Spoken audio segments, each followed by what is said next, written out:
हम इस वीडियो में स्टूडेंट्स क्लास 12 मैथ चैप्टर 1 के लिए बोर्ड एग्जाम में आने वाले कुछ क्वेश्चन स्टडी करेंगे। और चैप्टर 1 में जितने भी डेफिनेशंस या थ्योरी जो भी चीज़ें होती हैं उसके लिए ऑलरेडी मैंने पहले से वीडियो बना रखा है। चैप्टर 1 के लिए सारा कॉन्सेप्ट आपका क्लियर हो जाएगा वहाँ से। तो आ जाओ, मैंने कहा इस वीडियो में 6 मार्क्स के जो क्वेश्चन आते हैं चैप्टर 1 से और वो बहुत इंपॉर्टेंट्स होते हैं, आ जाओ हम उसके लिए इस वीडियो में स्टडी करते हैं। तो आइए, मैंने एक क्वेश्चन लिया है, मैंने बोर्ड पर लिखा कि if a is equal to this so that r is equal to ab and this a minus b is divisible by 4। ये एक रिलेशन दिया है, एक सेट है जिसके एलिमेंट 0 से 12 तक है और z है इंटीजर्स। तो मुझे दिखाना है कि a minus b क्या होगा, डिविजिबल बाय 4 होगा। तो ये जो रिलेशन है मुझे दिखाना है कि वो क्या होगा, इक्विवेलेंस रिलेशन होगा। तो यूनिवर्सिटीज इतना आप जानते हो, और मैंने कहा नहीं जानते हो तो भाई पिछले वीडियो देख सकते हो मेरे। इक्विवेलेंस रिलेशन हम उसे कहते हैं जो ऑलरेडी रिफ्लेक्सिव, सिमेट्रिक, ट्रांजिटिव तीनों को फॉलो करता है। और साथ में एक और इंपॉर्टेंट चीज है, find the set of all element related to 1। इस रिलेशन को फॉलो करने वाले 1 से जो जुड़े हुए एलिमेंट्स होंगे उनको भी बताना है। और तीसरा क्या है, also right the equivalence class of 2। अब इक्विवेलेंस क्लास क्या होता है वो भी हम बताएंगे। तो इसीलिए 6 नंबर के क्वेश्चंस होते हैं। क्लियर, बाय पार्टीशन से 3 चीजें निकालनी। तो आज हम सबसे पहले हम क्या करते हैं, इक्विवेलेंस क्लास के लिए बात करते हैं। मैंने यहाँ पर सॉल्यूशन लिख दिया। तो सबसे पहले एग्जाम में आप क्या करते हैं, पहले ए मान लो। तो देखो ए यहाँ क्या है, given a is equal to जो लिखा था x belongs to z such that x is greater than equal to 0 less than equal to 12। यहाँ तक क्लियर हो गया। अब इसका मतलब x के सारे एलिमेंट इंटीजर है, कहाँ से कहाँ तक, 0 से 12 तक। तो a is equal to जो आ गया आपका 0 1 2 3 ऐसे डायरेक्ट कहाँ तक 12 तक। अब मैंने कहा ये जो रिलेशन दिया था and r is equal to जो लिखा था उसको भी लिख दो। तो a comma b such that a comma b belongs to a and mod a minus b is divisible by क्या था, divisible by 4। ये आपका गिवन था। तो और जो इसके लिए मैंने कहा इक्विवेलेंस दिखाना है, उसके लिए सबसे पहले क्या होगा, रिफ्लेक्शन दिखाना होगा, फिर सिमेट्रिक, फिर ट्रांजिटिव। तो आज सबसे पहले मैं रिफ्लेक्सिव लिखता हूं। रिफ्लेक्सिव तो स्टूडेंट सबसे पहले समझ लो कि रिफ्लेक्सिव के लिए करना क्या पड़ता है। यहाँ हम एक एलिमेंट सेट करते हैं, कितने एलिमेंट, एक एलिमेंट, कहाँ के, डोमेन की। तो ए ही सेट आपका डोमेन है। तो मैंने क्या किया, यहाँ ए कामा भी दिया तो मैंने एक एलिमेंट ले लिया, क्योंकि रिफ्लेक्शन के लिए एक ही एलिमेंट सेलेक्ट किया जाता है। तो मैंने लिखा लेट। अब इतने सारे एग्जाम्पल हैं 0 से 12 तक, तो अगर इनमें से कोई एक एलिमेंट लेके चलोगे तो बहुत ज़्यादा लेंदी हो जाएगा। तो इसलिए आपको एक एलिमेंट लो। मैंने लिखा let a belongs to capital, मतलब कोई भी अपने मन से एक एलिमेंट इसका ले। एंड दूसरा क्या चीज लिखा, a कामा a, ये मैंने लिखा belongs to r। अब देखो डायरेक्ट मैंने कहा रिफ्लेक्सिव के लिए एक ही एलिमेंट लेना होता है, सिंगल एलिमेंट। तो हम जैसे यार ये क्या है, डोमेन, ये रेंज है, तो डोमेन और रेंज दोनों के एक ही एलिमेंट लेते हैं। और ये बिलोंग्स टू आर जो लिखा मैंने अभी जबरदस्ती लिखा, अभी प्रूफ नहीं किया। तो ये जो आपने लिखा है आर, मतलब इसके रिलेशन में आता है। तो क्यों आता है, ये तभी आएगा जब ये जो है इस रूल को फॉलो करे। तो करेगा भाई, क्यों करेगा, देखो मैंने लिखा बिलोंग्स टू आर, ये लिख दिया। रीजन बता रहा हूँ कि क्यों मैंने लिखा, बिकॉज हम ये जानते हैं कि जब हम a कामा a लिखेंगे, क्लियर, तो वो जो होगा इस रूल के अकॉर्डिंग a माइनस a इसका टू क्या आएगा, 0। और 0 डिविजिबल है 4 से, नहीं है। 0 is divisible by 4। समझ में आ गया। तो भाई कोई अगर सेम एलिमेंट, डोमेन और रेंज दोनों सेम हो, तो अगर वो उस रिलेशन में बिलोंग करता है तो रिफ्लेक्सिव कहलाता है। अब यहाँ एक एलिमेंट के लिए दिखाया, अब चाहे 0 0 ले लो, 0 माइनस 0, 1 1 ले लो, 2 2 ले लो, तो हर एक एलिमेंट अगर सेम खुद से खुद को माइनस करोगे तो 0 आएगा। और 0 हर किसी का डिविजिबल होता है, इसलिए 4 का भी डिविजिबल होगा। तो रीजन भी बता दिया। इसका मतलब ये जो r है वो क्या हो गया, रिफ्लेक्सिव हो गया। r is reflexive. यहां तक समझ में आ गया। अब दूसरा काम करते हैं, r और सिमेट्रिक की बात करते हैं। तो सिमेट्रिक में स्टूडेंट्स क्या करना पड़ता है, 2 एलिमेंट आप मान लेते हैं। क्या लेते हैं, 2 एलिमेंट। तो दो एलिमेंट क्या लो, ए कामा बी जो ऑलरेडी दिया ही है इसमें, तो मैंने क्या लिखा देखो लेट, अब इन्हीं में से 13 एलिमेंट है, इन्हीं में से कोई दो लोगे तो बहुत सारे एलिमेंट को दिखाना पड़ेगा, इसलिए मैंने क्या लिया, कोई दो एलिमेंट मान लिया, तो मैंने लिखा let A comma B belongs to A. और साथ में सिमेट्री दिखाने के लिए क्या मान के चलते हो, और साथ में ये मान के चलते हो कि ए comma B belongs to are, और बिलोंग्स टू आर मतलब क्या, इसका मतलब ये हो गया कि आप ये मान के चल रहे हो कि a minus B is divisible by क्या, डिविजिबल बाय 4, इतना आप मान के चल रहे हो। तो कि रिफ्लेक्सिमेट्रिक के लिए दो एलिमेंट मानते हो और a comma b belongs to R मान के चलते हो, तो प्रूफ करना होता है कि b कामा a भी बिलोंग करेगा। समझ में आ गई? तो आ जाओ a minus be divisible by 4, तो अब कुछ मैंने मान लिया, यहाँ से देखो अगर a माइनस बी डिविजिबल है तो यहाँ क्या होगा भाई, माइनस इसमें से कॉमन कर लिया मैंने, तो क्या b माइनस a मैं लिख सकता हूँ, क्या ये भी डिविजिबल होगा नहीं होगा भाई, जैसे मैंने कहा कि 2 माइनस 4 ऐसे मैंने लिखा कि इज डिविजिबल बाय 2, तो 4 माइनस, अगर माइनस यहाँ आपने कॉमन कर लिया तो 4 माइनस 2 तब भी डिविजिबल होगा नहीं 2 से, होगा। तो कि भाई नेगेटिव पॉजिटिव से क्या मतलब, जो नंबर 2 माइनस 4 अगर कहा डिविजिबल है 2 से, तो 4 माइनस 2 भी डिविजिबल होगा 4 से। समझ में आ रहा है? तो यहाँ बहुत ज़्यादा इसको समझाने की जरूरत नहीं, आपने ये लिख दिया बस, समझ में आ गया। अब एक बात बताओ, ये मॉडुलस है, मॉडुलस नेगेटिव चीज को बाहर करोगे तो क्या कर देता है, पॉजिटिव, तो आपने ये भी लिख दिया डिविजिबल, तो इसलिए क्योंकि, और ये कर क्यों रहे, क्योंकि a माइनस बी डिविजिबल है तो a भी आता है, मुझे दिखाना है b कामा a भी डिविजिबल होगा r से, यही तो दिखाना है 4 से, तो b पहले आ जाएगा तो काम बन जाएगा। अब इस माइनस को हम गायब करने जा रहे हैं क्योंकि ये मॉडुलस है, तो माइनस निकल के बाहर प्लस हो जाएगा, तो ये क्या आ जाएगा, देखोगे b minus a is also divisible by क्या 4, अब b माइनस a दिखा दिया, इसका मतलब क्या हो गया भाई, इसका मतलब ये हो गया क्योंकि जब a माइनस बी डिविजिबल था 4 से तो a भी लिखते थे, अब आपने b माइनस a इज, अभी कामा कामा लिखा है, आप समझ रहिएगा ये क्या लिखा है, डिविजिबल बाय 4। तो अब ये इसका मतलब क्या होगा, इस कॉन्सेप्ट का मतलब, इस कॉन्सेप्ट का मतलब कि b comma a belongs to r। तो आप वो कहाँ मान के चले थे, a ये यहाँ का a comma b belongs to कहाँ मान के चलते हैं, r में, और कहाँ लिखा दिया रूल के अकॉर्डिंग, b कामा a कहाँ बिलोंग कर रहा है, r में, इसलिए r कैसा हो गया, r इज सिमेट्रिक। क्या यहाँ तक क्लियर हो गया? अब आ जाओ ट्रांजिटिव की बात करते हैं, रिफ्लेक्सिव हो गया, सिमेट्रिक हो गया, ट्रांजिटिव, क्योंकि इक्विवेलेंस दिखाना है, तो मैंने लिखा ट्रांजिटिव। ट्रांजिटिव के लिए कितने स्टूडेंट्स, कितने एलिमेंट लेते हो, 3 एलिमेंट लेते हो, तो मैंने यहाँ लिखा कि let a comma b comma c belongs to a, और कैसे लोगे, सच दैट आपने लिया कि a comma b belongs to r, अगर a comma b belongs to r है तो इसका मतलब a minus b is divisible by 4, तो इसका टू मैंने मान लिया 4k1, क्योंकि तभी तो डिविजिबल होगा 4 से, मैंने ये अपने मन से मान लिया डिविजिबल बाय, ये भाई से लिख दो यहाँ, समझ में आ रहा है?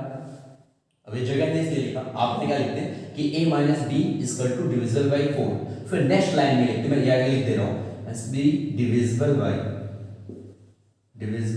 4, समझ में आ गया? तो दैट मींस इसका मतलब क्या मान लिया आपने, a minus B equal to 4k1 मान लिया, सपोज करो सही आपने मान लिया। अब दूसरे वाले में नहीं लिखूंगा, और दूसरा क्या मान के चलते हो कि b comma c also belongs to r, ये मान के आप चलते हो, दैट इज, अब फिर यहाँ क्या लिखते हैं कि mod b minus a c था नहीं, इज आल्सो डिविजिबल बाय क्या 4, डिविजिबल बाय 4, आप समझ गए ये क्या लिखा है, डिविजिबल बाय 4। अगर ये फिर डिविजिबल बाय 4 मान के चल रहे हो तो इसको क्या मान सकते हो, देखो ये mod b minus c equal to 4k2, ये भी से आपने मान लिया। अब आपको दिखाना जो है a कामा c भी डिविजिबल होगा किससे, 4 से, तो आ जाओ इन दोनों को ऐड कर लेते हैं। देखो मैंने यहाँ क्या लिखा, मैंने ऐसे लिख दिया a माइनस b और plus of b minus c। अगर ऐसा आपने लिखा, अब देखो मॉडुलस लगा है तो मॉडुलस हटा दो, यहाँ आपने लिख दिया a माइनस b फिर प्लस b माइनस c कर दिया, तो a माइनस b को क्या माना आपने, 4k1 प्लस 4k2 माना है, इसको 4k1 लिख दिया, 4 कॉमन कर लो तो k1 प्लस k2 लिखा आपने, यानी ये जो पूरी चीज लिखी है क्या 4 से डिविजिबल होगी नहीं होगी? भाई होगी, क्योंकि 4 फैक्टर में है। तो इसका मतलब आपने क्या लिखा है इधर जो देखो ये लिखा है एलएचएस साइड में, यानी ये वाला पूरा क्वेश्चन जो लिखा है ये, इसको जब सॉल्व करोगे तो क्या है b माइनस में और यहाँ क्या है b प्लस में, तो यहाँ से कैंसिल हो जाएगा, मिलेगा क्या आपको mod a minus C is equal to, ये किसका, ये क्या लिखा है डिविजिबल बाय 4, ये हो गया डिविजिबल बाय 4। यहां तक ये, अगर ये डिविजिबल है तो इसका मतलब क्या, इसका मतलब ये हो गया कि a comma c belongs to r। यहां तक समझ में आ गया? आपने a कामा b माना था, b comma c belongs to r माना था, दिखाना क्या था a comma c belongs to r, वो दिखा दिया आपने। इसका मतलब क्या हो गया कि रिफ्लेक्सिव था, सिमेट्रिक था, कि इसकी वजह से क्या हो गया r is transitive, r is transitive. अब r रिफ्लेक्सिव हो गया, सिमेट्रिक हो गया, ट्रांजिटिव हो गया, इस रिफ्लेक्सिव को आपने फर्स्ट मान लिया, जहां सिमेट्रिक दिखाया था उसको सेकंड मान लिया, ट्रांजिटिव जो दिखाया इसको थर्ड मान लिया, तो आपने लिखा from first second and third, क्योंकि रिफ्लेक्सिव भी हो गया, सिमेट्रिक भी हुआ, ट्रांजिटिव हो गया। R इज इक्विवेलेंस, ये चीज क्लियर हो गई। एक तो प्रूफ हो गया, देखो 3 नंबर या 2 नंबर क्योंकि टोटल 6 नंबर का था, ये पूरा हो गया। अब आ जाओ क्या कह रहा है, यहां तक कंप्लीट हो गया।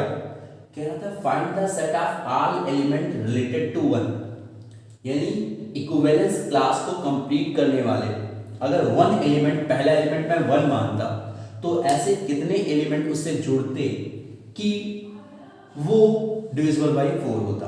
तो आ जाओ मैं लिखने जा रहा हूँ डायरेक्ट, ये देखो यहाँ क्या लिखोगे, अब ये जो पूछ रहा है उसके लिए लिखने जा रहा हूँ कि this set of all elements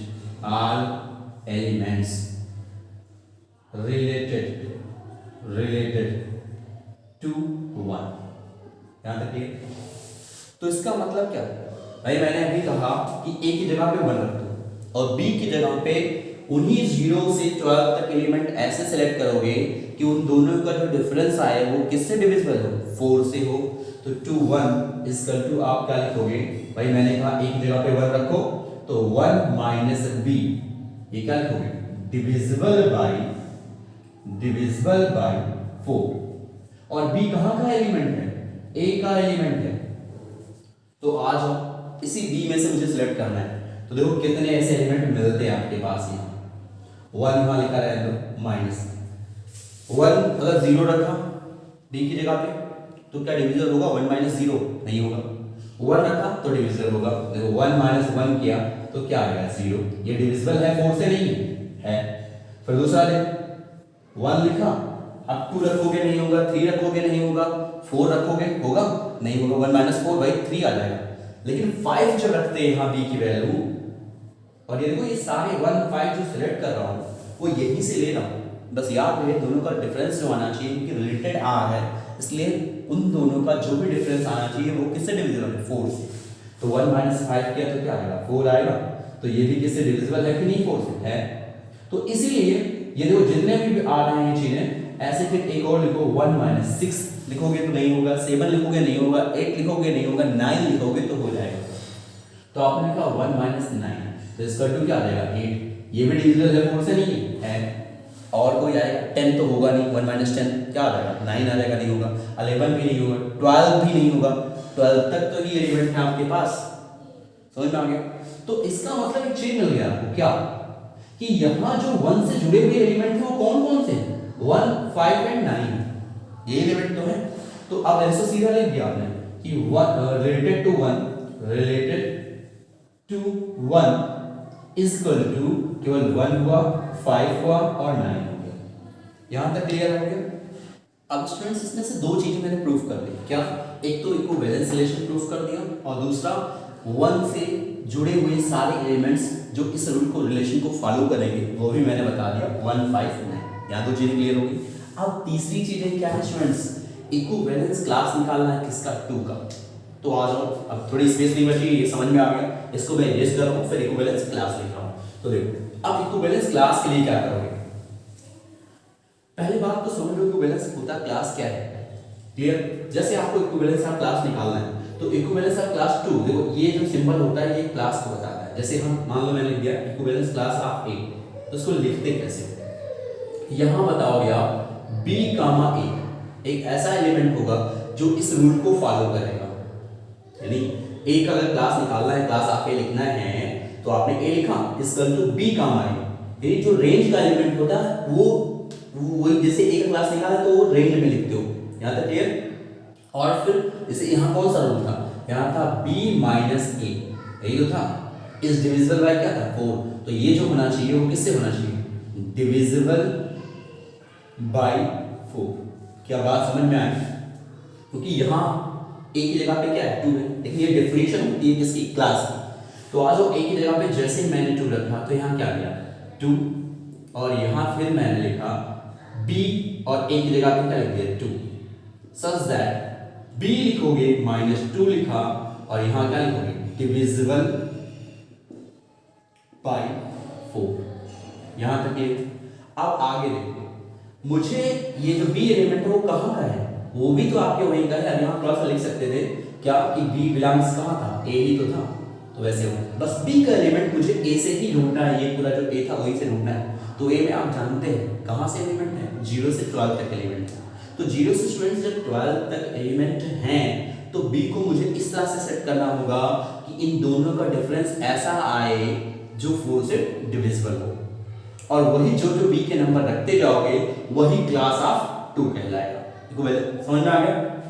तो आ जाओ, देखो मैं यहाँ लिख रहा हूँ, तो मैं इसके अकॉर्डिंग लिख रहा हूँ क्योंकि b आपने बिलोंग्स टू लिख ही दिया है, यहाँ क्या a था, v बिलोंग्स टू a था। अब कितने एलिमेंट यहाँ बनेंगे ध्यान से देखना, यहाँ क्या क्या लिख सकते हो, b मैंने पहले अगर 0 सेलेक्ट किया क्योंकि मैंने कहा यहाँ 0 से 12 एलिमेंट आएंगे, b की वैल्यू 0 लिया तो क्या डिविजिबल होगा, 0 माइनस 2 नहीं होगा, 3 1 लिखोगे नहीं होगा, 2 लिखोगे होगा, 2 हो जाएगा। तो देखो मैं लिख रहा हूँ यहाँ 2 माइनस, यानी यहाँ मैं ऐसे लिख रहा हूँ 2 कामा 2। अब मैं डायरेक्ट लिखने जा रहा हूँ, यहाँ सारे पेयर ऐसे लिखने हैं जिनका डिफरेंस ये है, यानी 2 एलिमेंट लिखोगे जिनका डिफरेंस, लेकिन ये 2 फिक्स होना चाहिए क्योंकि 2 का ही क्लास आप निकाल रहे हो। तो 2 माइनस 2 0 आएगा, डिविजिबल होगा। 3 नहीं लिख सकते, 3 माइनस 2 क्योंकि b को ही चेंज करते जाओ, इस b को चेंज करते जाओ। 3 नहीं लिख सकते, 4 नहीं लिख सकते, 5 नहीं लिख सकते, 6 लिख सकते हैं क्योंकि 6 माइनस 2 क्या आएगा, डिविजिबल होगा, तो इसलिए 6 का मान 2 भी हो गया। फिर इसको 7 नहीं लिख सकते, 8 नहीं लिख सकते, 8 माइनस 2 क्या आएगा 6 आएगा, नहीं होगा। 9 नहीं लिख सकते, 10 लिख सकते हैं, 10 माइनस 2। फिर 11 नहीं लिख सकते क्योंकि 11 माइनस 2 अलग आएगा, 4 से डिविजिबल नहीं होगा। फिर 12 लिखा आपने, 12 माइनस 2 क्या आएगा 8, 12 वो तो भी हो जाएगा, तो भाई वो भी लिख दो, ये वो नहीं होगा, 12 माइनस 2 नहीं होगा, 10 आएगा। तो देखो यहाँ जो इक्विवेलेंस क्लास ऑफ ए आया वो क्या आया, देखो क्योंकि यहाँ जिसका कहा जाए क्लास निकालना वो तो यहाँ फिक्स होना चाहिए रेंज में, तो बाकी सारे एलिमेंट कितने आ गए 2 6 एंड 10, ये किसके क्लास हो गए 2 के क्लास हो गए। हेंस यहाँ पे लिख दिया equivalence class of 2 is equal to क्या क्या आ गया 2 6 एंड 10। आंसर समझ में आ गया, तो ये चाहे इसका तो यहाँ से डिक्लाइन में लिख दो। तो भाई ये पूरा 6 नंबर हुआ आपका, 6 मार्क्स मिलेंगे। नेक्स्ट वीडियो में एक और क्वेश्चन आता है, यहाँ जैसे मैंने 1 एलिमेंट लिया तो यहाँ मैं ऐसे लिख दूंगा मैंने पीयर फॉर्म में कि ऐसे इक्विवेलेंस क्लास ऑफ 2 एंड 5, मतलब एक पीयर फॉर्म का निकालना भी आता है। तो नेक्स्ट वीडियो में हम नेक्स्ट क्वेश्चन के साथ आते हैं, और ये सारे क्वेश्चन बोर्ड एग्जाम में 6 मार्क्स के आते हैं। ओके स्टूडेंट्स, हाँ वीडियो कैसा लगा कमेंट बॉक्स में कमेंट करना मत भूलिए। और दूसरी चीज़, जितने भी 12th के मैथ्स स्टूडेंट्स ऐसे हैं जो कोचिंग नहीं कर सकते, भाई उनको एक बार प्लीज़ शेयर कर दीजिए ताकि वो भी देख लें, उनके भी अच्छे मार्क्स आ जाएं। ओके स्टूडेंट्स, फिर मिलते हैं नेक्स्ट वीडियो में नेक्स्ट क्वेश्चन के साथ।